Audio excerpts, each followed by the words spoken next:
ધરમપુરમાં કુટુંબી દ્વારા 79 વર્ષીય વડીલ પર જમીન વિવાદમાં લાકડી વડે હુમલો કરી વૃદ્ધાની હત્યા કરાઈ।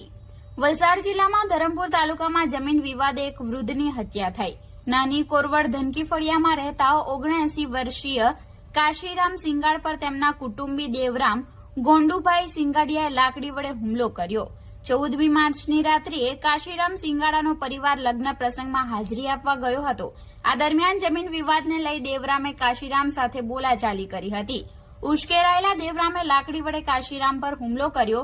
ગંભીર રીતે ઘવાયેલા કાશીરામ ઓટલા પર ચડી ગયા હતા। બીજા દિવસે સવારે 6 વાગ્યે પરિવારજનોએ કાશીરામને લોહીલુહાણ હાલતમાં જોયા। તેમણે તાત્કાલિક 108 મારફતે ધરમપુર સ્ટેટ હોસ્પિટલ અને ત્યાંથી વલસાડ સિવિલ હોસ્પિટલમાં ખસેડવામાં આવ્યા હતા। 15મી માર્ચને સાંજે સારવાર દરમિયાન તેમનું મોત થયું હતું। 6 વર્ષ પહેલા બાપદાદાની જમીન વેચાણ બાબતે બંને વચ્ચે વિવાદ થયો હતો। ત્યારથી બંને વચ્ચે મનદુખ ચાલતું હતું। પોલીસે આરોપી દેવરામ વિરુદ્ધ ગુનો નોંધી તેની શોધખોળ શરૂ કરી છે। આ ઘટનાથી સમગ્ર વિસ્તારમાં શોકનું મોજું ફરી વળ્યું છે।